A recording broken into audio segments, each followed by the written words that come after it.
Obrigado. Glória a Deus, vocês podem se sentar. Boa noite, graça e paz. Para aqueles que não me conhecem, eu me chamo Alan. Eu sou esposo dessa linda mulher que está aqui do meu lado. E estou muito contente de estar aqui hoje trazendo uma palavra para vocês. Fico muito honrado pelo convite. Agradeço aos pastores da igreja. E sabe, queridos, eu fiquei realmente, desde que eu recebi o convite para ministrar aqui, eu fiquei pensando mesmo, orando e pedindo ao Espírito Santo o que eu traria para cá. Pois eu gosto de, quando eu vou estudar a palavra, eu gosto de pegar os temas e me aprofundar neles. E eu estava olhando algumas coisas e o Espírito Santo veio com uma palavra nova para mim. E nessa palavra, realmente ela mudou o meu ver de muitas coisas na Bíblia.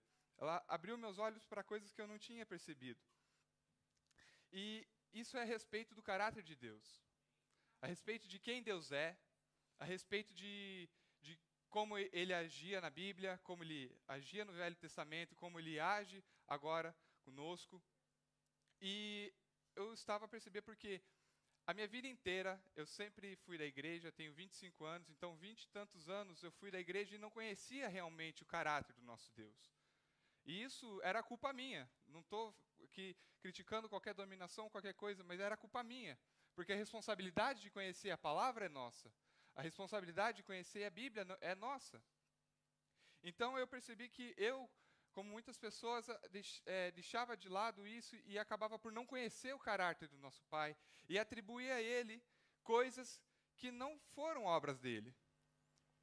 Muitas vezes vocês já com certeza ouviram a frase Deus sabe de todas as coisas, Deus está no controle de tudo.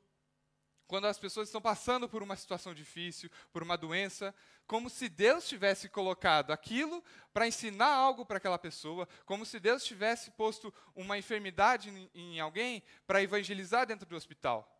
Mas Deus não age dessas formas. Deus não precisa das ferramentas do diabo para agir. Deus usa a sua palavra conosco. Amém? E, sabe, queridos, é muito importante que a gente tenha conhecimento, que a gente esteja procurando aprender mais de Deus. Em Oséias 4, versículo 6, diz que o povo de Deus pereceu por falta de conhecimento.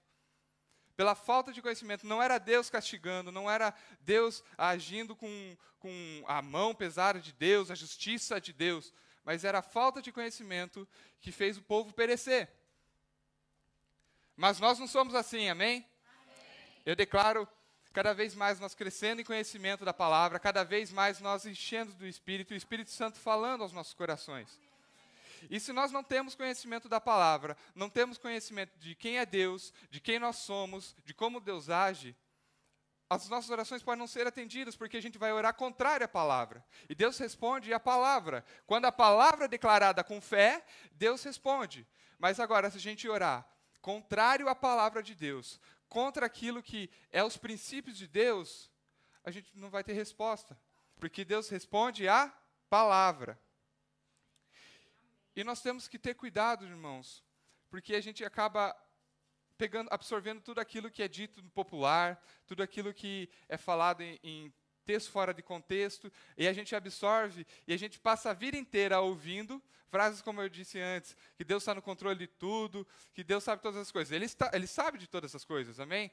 Mas não no sentido que eu estava falando antes. Que como se Deus tivesse um plano através de uma doença, de uma situação difícil. Não é assim que Deus vai trabalhar. E eu gostaria que vocês abrissem em 1 Coríntios 2, no versículo 9.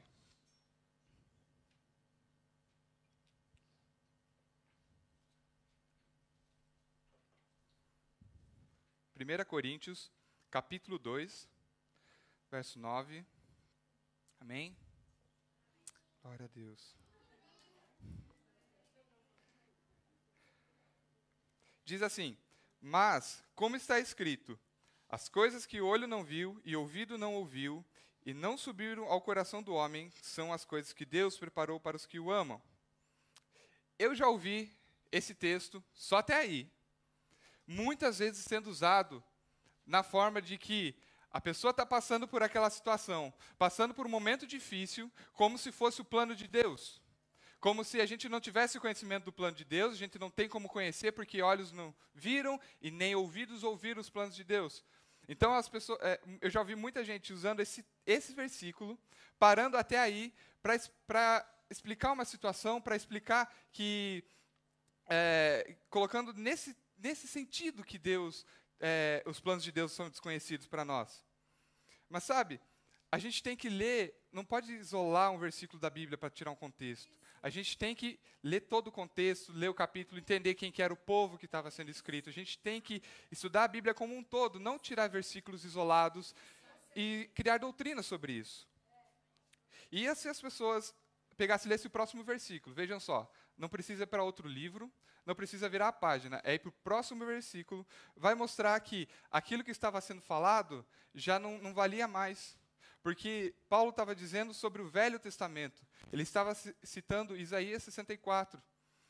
Então, no Velho Testamento, os planos de Deus, a revelação de quem era Deus, ainda não era totalmente revelada. O homem ainda não tinha capacidade de entender totalmente quem era Deus. Porém, agora nós temos. E se a gente for no versículo 10, diz: mas Deus nos revelou pelo seu Espírito, porque o Espírito penetra todas as coisas, ainda que as profundezas de Deus. Porque qual dos homens sabe as coisas do homem, senão o Espírito do homem que nele está?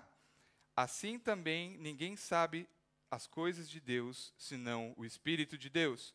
Mas nós não recebemos o Espírito do mundo, mas o Espírito que provém de Deus, para que pudéssemos conhecer o que nos é dado gratuitamente por Deus. Aleluia, irmãos. Essa palavra diz claramente, Deus já nos revelou, através do Espírito, nós somos nascidos de novo, nós temos o Espírito Santo habitando dentro de nós, eu já estou dando um spoiler do final da ministração, mas nós temos o Espírito Santo habitando dentro de nós, e o Espírito nos revela a vontade do Pai. Agora nós podemos entender os planos dele para nós, agora nós podemos ter relacionamento com Deus, porque Deus é Espírito, e os seus adoradores devem adorar em Espírito. E antes de eu entrar nesse assunto, eu queria abrir um parênteses aqui para deixar algo claro. Porque Deus, apesar de Ele ser todo-poderoso, ser onisciente, ser onipotente, tem coisas que Deus não pode fazer. Como assim? Eu te provo pela palavra. Deus não muda. Deus é sempre o mesmo. Isso está escrito em Tiago 1,17, você não precisa abrir. Mas diz que toda boa dádiva e todo dom perfeito vem do alto, descendo do Pai das luzes, em quem não há mudança, nem sombra de variação. Irmãos, Deus é o mesmo de Gênesis a Apocalipse. Deus não muda, Deus é constante. O que Deus estabeleceu, não muda. Deus não vai na página de notícias dia a dia para ver o que eu preciso mudar aqui, porque eu acho que o mundo alterou e eu preciso rever alguns conceitos meus. Não, irmãos. Os princípios de Deus são estabelecidos e eles são os mesmos. Deus não muda. Amém. E também Deus não quebra os seus princípios. O que Deus falou, está falado, já se cumpriu. Amém. Números 23:19. Deus não é homem para que minta, nem filho do homem para que se arrependa. Porventura diria ele e não o faria? Ou falaria e não confirmaria? Como eu disse, os princípios de Deus que foram estabelecidos, o que Deus falou no princípio, permanece até hoje. Não importa o que o mundo diga que é correto, o que está escrito na palavra de Deus não muda. O que Deus disse não muda. Deus não muda. E agora a gente pode entrar no que eu queria dizer. Eu queria que vocês abrissem comigo em Hebreus 10. A gente vai caminhar um pouquinho na Bíblia, mas é necessário, amém? Amém.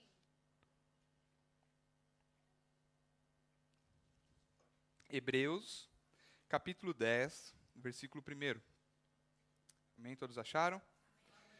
Porque tendo a lei a sombra dos bens futuros, e não a imagem exata das coisas, nunca pelos mesmos sacrifícios que continuamente se oferecem cada ano, pode se aperfeiçoar os que eles se achegam.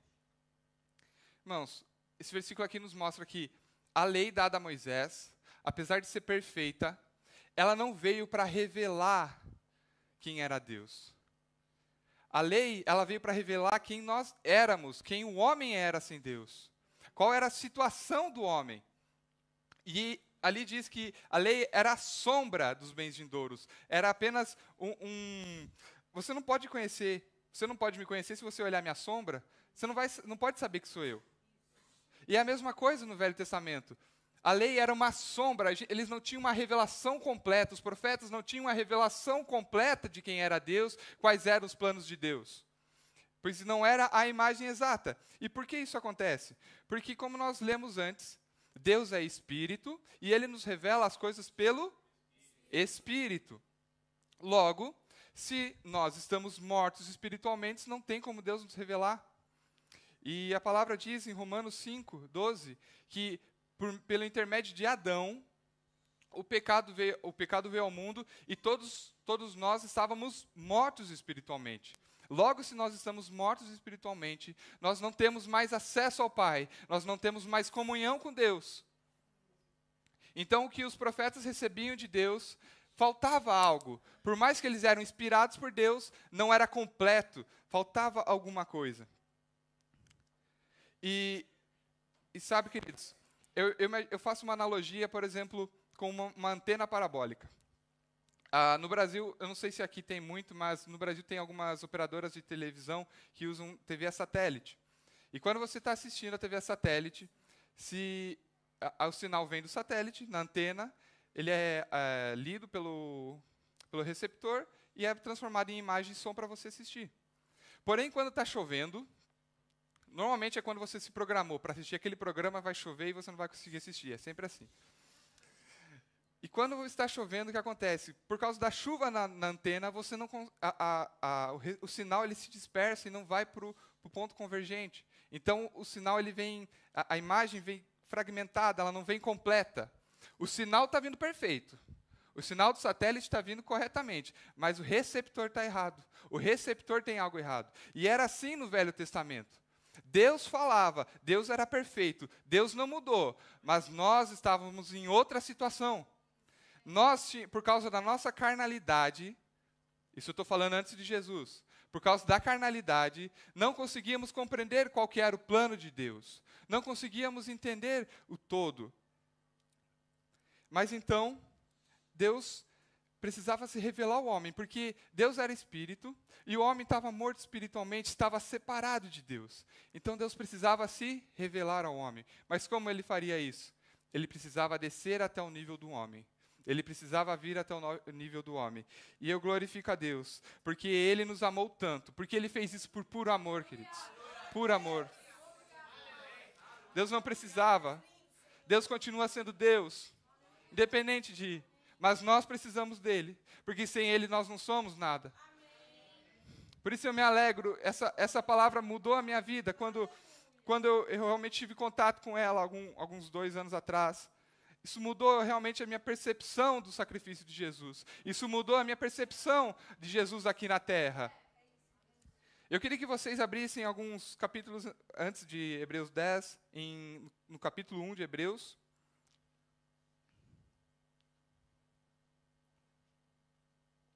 Aleluia, Pai. Santo é o teu nome. Hebreus 1, capítulo 1, versículo 1. Aleluia.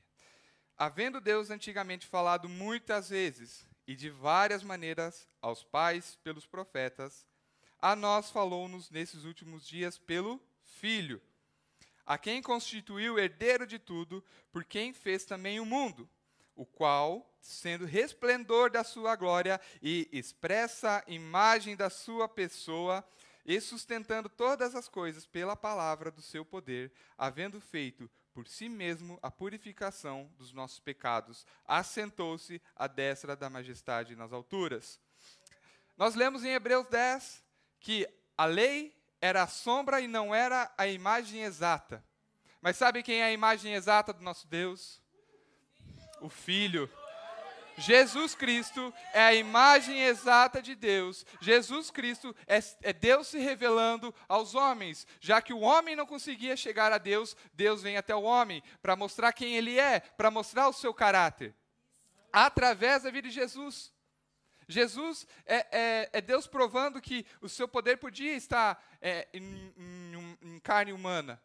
Porém, Jesus era sem pecado, que era diferente de nós. E sabe, Jesus é a expressão exata de Deus. E eu gostaria de trazer um exemplo em João 14, no verso 6. Esse texto tem alguns versículos, eu gostaria que vocês abrissem comigo. João 14, no verso 6.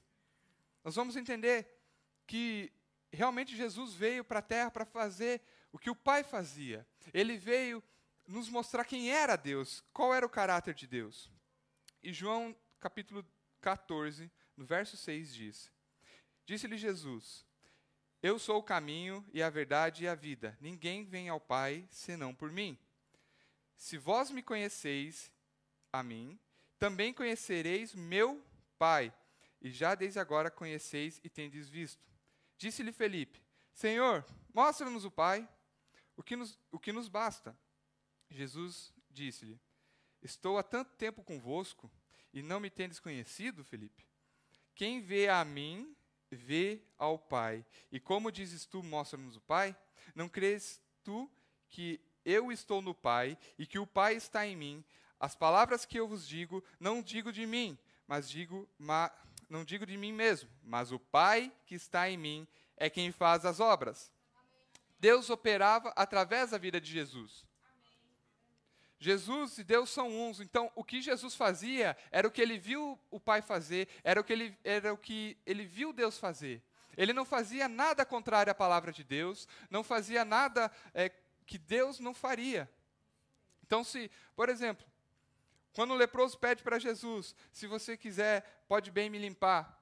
Jesus olha e fala: você tem que aprender mais sobre cura. E eu vou te dar ainda mais vou te deixar cego também para você aprender sobre cura. Não, irmãos, você não vai ver em nenhum lugar Jesus colocando doença, enfermidade. Você não vai ver Jesus fazendo isso. Não vai ver Jesus fazendo milagres contrários à prosperidade, deixando a pessoa mais pobre. Pelo contrário, Jesus fazia multiplicação de coisas. Jesus, quando o leproso disse isso, ele falou: eu quero ser limpo, na hora. Essa é a vontade de Deus para a sua vida. Não fique pensando: Deus, se quiser, o Senhor pode me curar, e fica pedindo como se aquilo não fosse possível para você. Como se dependesse da misericórdia de Deus, como se Deus não tivesse vontade de te curar, como se você tivesse que fazer um esforço para isso. Mas a vontade de Deus é que nós sejamos curados. A vontade de Deus é que a gente não precise nem orar por cura, porque a gente não vai nem passar por doença. Isso é que eu creio para a minha vida. Isso é que eu creio para a minha vida. Sabe, irmãos, Jesus ensinava as pessoas não através de doença, não através de maldição. Ele ensinava descendo até o nível delas. Jesus, próprio Deus em carne. Vocês imaginam o que era o nível de espiritual de Jesus aqui na Terra? Quando a gente está na presença de um grande homem, uma grande mulher de Deus, a gente sente algo diferente, a gente chega perto e a gente fala: nossa, imagine Jesus. O que as pessoas não sentiam? E mesmo Jesus, sendo ele mesmo, ele não ficava assim: eu estou aqui, eu sou Deus, vocês estão aí. Vocês têm que me acompanhar. Não. Jesus, ele vinha até o nível das pessoas para ensiná-las através da palavra. Amém. E é assim que Deus faz conosco. Também Atos 10:38 fala que Jesus andou fazendo bem e curando a todos os oprimidos do diabo, porque Deus era com ele.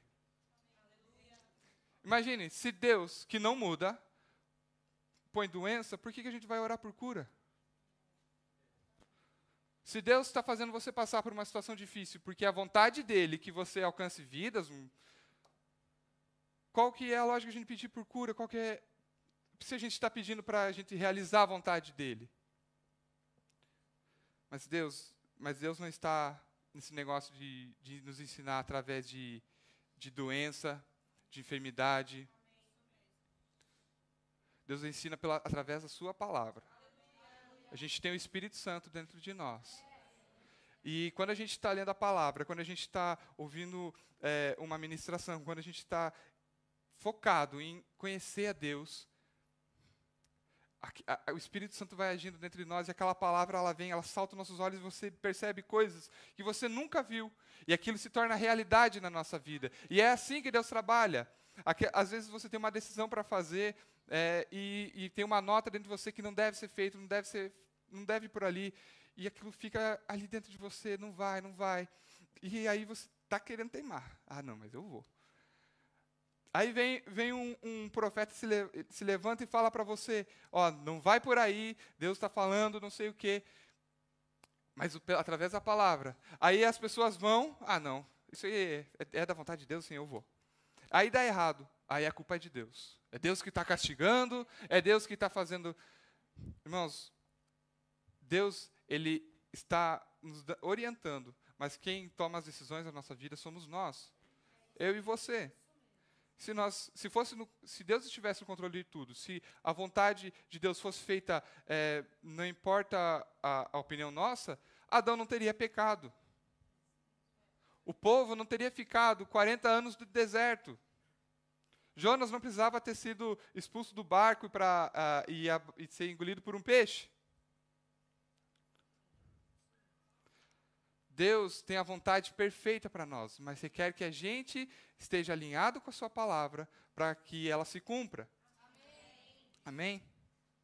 Então Jesus é a imagem exata de Deus. É Deus se revelando ao homem. É Deus vindo até o nosso nível para que a gente pudesse entender quem Deus era, para que a gente pudesse ver Deus. Mas o plano não parava aí. Aleluia. O plano de Deus não parava aí. Aleluia. A Bíblia diz em 1 Coríntios 2,8 que se o inferno soubesse qual era o plano de Deus, não teria crucificado Jesus. Tem noção de tão glorioso que é isso? Vocês já veem onde que eu quero chegar? Jesus, então vamos lá, vamos recapitular. Nós estávamos mortos por causa do pecado de Adão, separados de Deus. Não estávamos no mesmo nível. Deus tentava falar e nós não conseguíamos ouvir. Nós não tínhamos como ter relacionamento com Deus. Nós estávamos mortos em nossos delitos e nossos pecados. Porém, Deus veio até o nosso nível. Ele se despojou de toda a sua glória. Ele veio até o nosso nível para que a gente pudesse vê-lo, para que Ele pudesse ensinar. E sabe, irmãos, não foi só isso. Jesus, quando Ele foi morto e ressuscitou, Deus nos trouxe com Ele. E agora a gente está de volta aonde a gente não devia ter saído. Aonde Adão estava, que foi feito perfeito, mas pecou e caiu, foi expulso do jardim, foi expulso da presença de Deus. Agora Jesus nos trouxe de volta e nos fez sentar em regiões celestiais em Cristo Jesus. Agora a gente tem contato com Deus, agora a gente tem como ter relacionamento com o nosso Pai, agora a gente pode ouvir a voz dEle, agora a gente pode ter no dia a dia, não importa o que a gente está fazendo, a gente pode estar no nosso trabalho e estar ali em espírito de oração, e Jesus, Espírito Santo, me ajuda aqui, eu estou com essa tarefa muito difícil, Espírito Santo, me dá sabedoria, Espírito Santo, me ajuda, olha, eu estou com essa proposta de emprego, o que eu faço? Espírito Santo, me guia, é assim que é, irmãos, porque o Espírito Santo habita dentro de nós.